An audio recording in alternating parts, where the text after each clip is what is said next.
5 o'clock hour. Dan Hope, 11 Warriors, covers Ohio State in the Big Ten. Sikkim 365 Radio and 365 Sports. Dan, thank you for your time as well today. Where is Ohio State on the new additions of USC and UCLA based on just what you've seen and read and heard? Yeah, I mean, talking to Ryan Day yesterday at Big Ten Media Days, he's in support of USC and UCLA joining the Big Ten, and I think that was pretty much the sentiment across the conference. I mean, I'm sure, if a coach didn't like it, they probably wouldn't want to say that anyway, but, it seems like overall a genuine sentiment of excitement that those two teams are joining the conference. Obviously, I'm sure that the new TV deal that's going to be coming pretty soon is going to give them millions and billions of reasons to be excited about it. So I think that drives a lot of it. But, I think everybody around the conference realizes that, this is the way this thing is headed, and most likely expansion's not done at this point. And so even if they don't necessarily love it, they have to embrace it because there's probably more coming.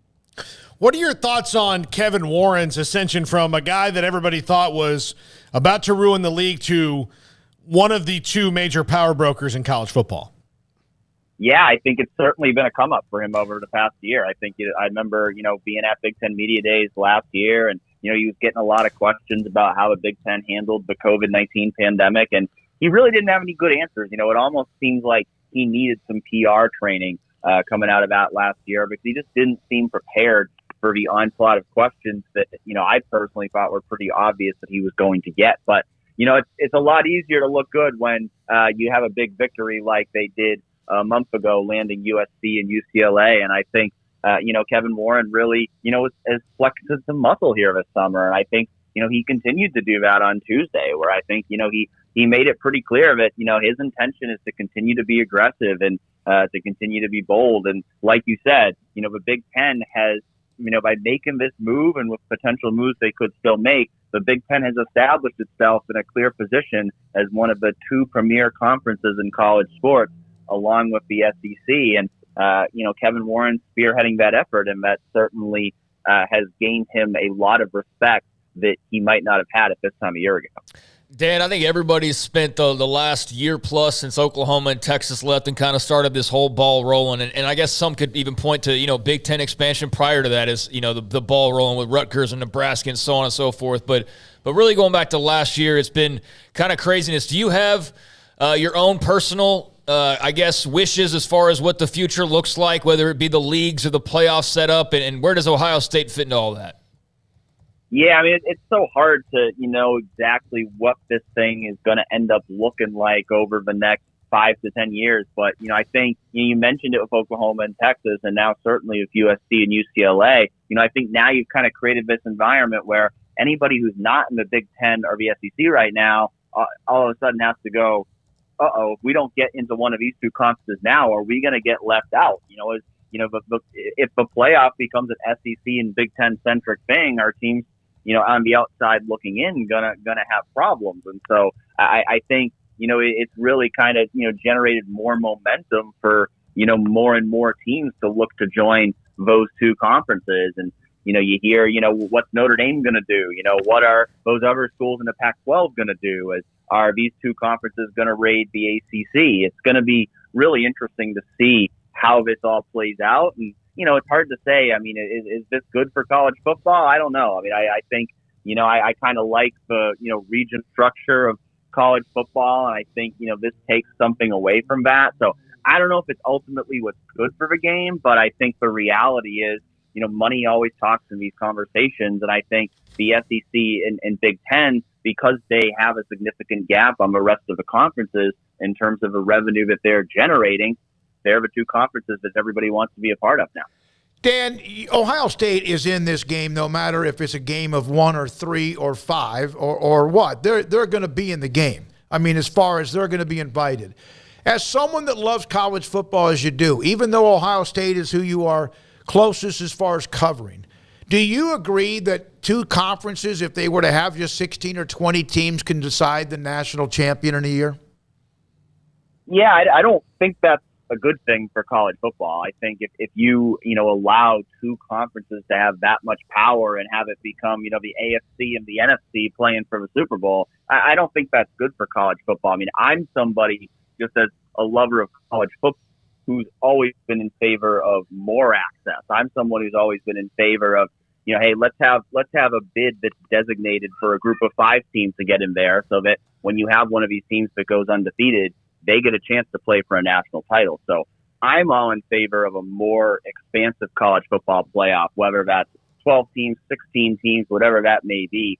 To me, everybody should have a seat at the table, or should at least have a chance to get in there and compete for a national championship if they earn it. And so I hope we don't go to a point where it's two conferences that are deciding everything that happens in this sport, but there's clearly some momentum going in that direction.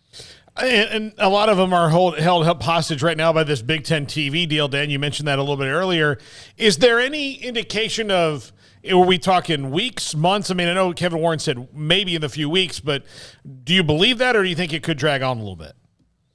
Yeah, I mean, initially Kevin Warren was saying that there was going to be a deal by Memorial Day. So obviously things have, gotten delayed a little bit. Obviously the USC and UCLA additions had a lot to do with it. And now I think it's the continued questions about whether the league is going to expand further that is now continuing to hold things up. And, I think there's, some question of, okay, does the new TV deal come first and then more expansion, or does the Big Ten try to add even more teams before finalizing this TV deal? And so I think the whole thing's very fluid. I mean, I would think that, sooner than later they want to get these things finalized. And I do think that, they're certainly having talks with multiple partners in addition to Fox to try to get a deal done. But I think things are just so fluid right now in terms of the future of college sports that, things can change really on a day-to-day basis.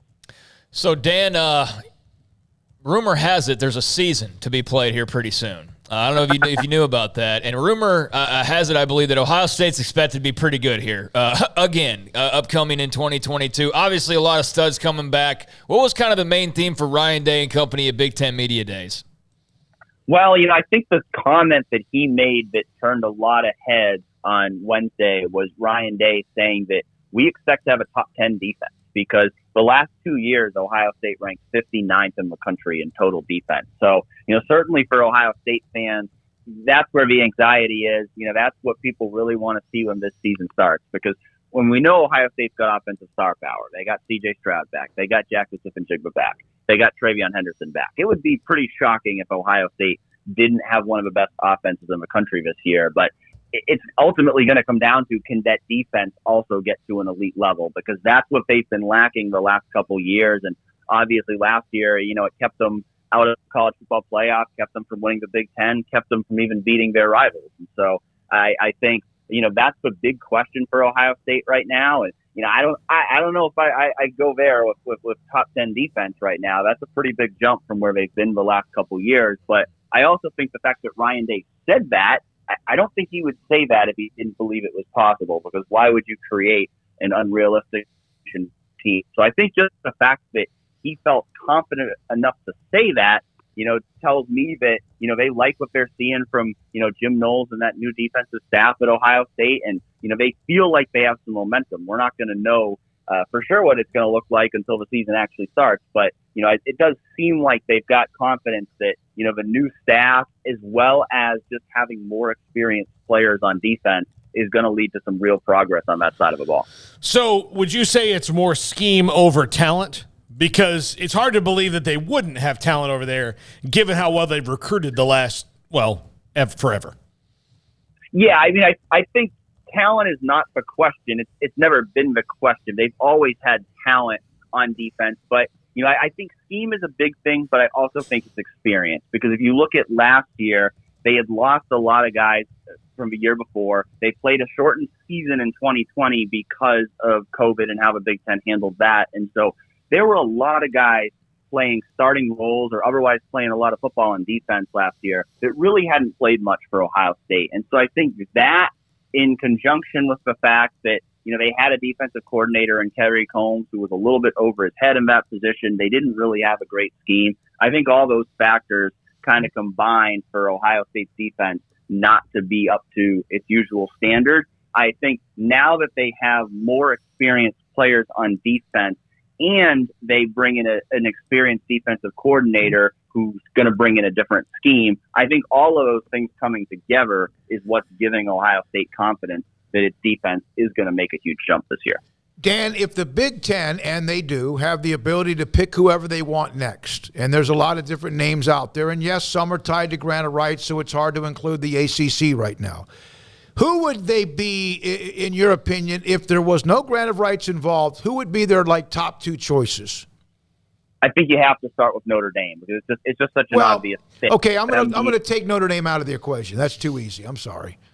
Yeah, well, yeah, I think Notre Dame's the obvious choice, but I think you get out of that. I think there's kind of two different routes they could go here. I think one route is you go and you try to really take over the West Coast and destroy the Pac-12. If you can go get Oregon and Washington to join the conference, then you're really going to stake your claim to the West Coast, and I think that will pretty much cripple what's left of the Pac-12 at this point. There's also the possibility that you could go into the Southeast. If you can go get Miami, Florida State. I haven't heard a lot about Clemson. I mean, you'd think that would be a team that you'd want to go after, but I haven't really heard anything connecting Clemson to the Big Ten. But let's say you could go get Miami and Florida State. Now you can stake a big claim in the Southeast, and maybe you make a preemptive strike that you go get some schools that the SEC wants to get. And so I think it's kind of those two regions of the country which the Big Ten is kind of looking to